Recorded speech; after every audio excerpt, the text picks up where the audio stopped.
ఒకసారి ఆలోచించేయండి. మీరు అనుకోని ప్రారంభించి ఆగిపోయినవి మీ జీవితంలో ఏమైనా ఉన్నాయా? కొత్త బిజినెస్ ప్రారంభిద్దాం, హయ్యర్ స్టడీస్కి వెళదాం, ఈ సంవత్సరంలో బిడ్డల పెళ్లి చేద్దాం అనుకున్నాం, ఈ సంవత్సరం ఒక చిన్న స్థలం కొనుక్కుందాం అనుకున్నాం, ఒక ఇల్లు కట్టుకుందాం అనుకున్నాం. మా తాతల స్థలాలు అక్కడ పడి ఉన్నాయి ఎప్పటి నుంచో. ఈ సంవత్సరంలో, పోనీ ఈ రోజులో కూడా కాదు, ఈ సంవత్సరంలో ఎలాగైనా నేను పాస్ అవ్వాలి, ఈ సంవత్సరంలో నేను అనుకున్న జరగాలి అనుకుంటూ సంవత్సరాలు దొరికిపోతున్నా జరగకుండా ఉన్న విషయాలు మీ జీవితాల్లో ఉన్నాయా? కూర్చో. ఎక్కడ? దేవుని సన్నిధిలో కూర్చో. ఎందుకు నేను చేయలేకపోతున్నాను ప్రభా?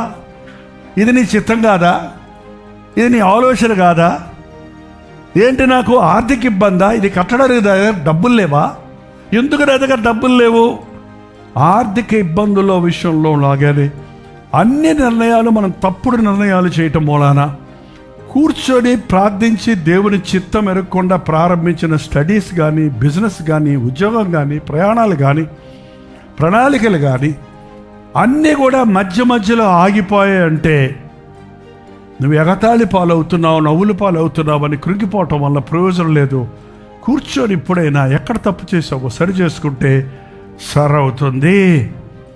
ఈ రోజు నుండి దేవుడు మనలను ఆశీర్వదించును. ఎప్పుడు? ఆయన సందులో కూర్చొని తగులబడి ఆలోచించుకొని ప్లాన్ చేసుకొని ఏదైనా ఆయన చిత్తంలో ప్రారంభించండి. అప్పుడు మీరు చేయనివన్నీ దీవించబడతాయి.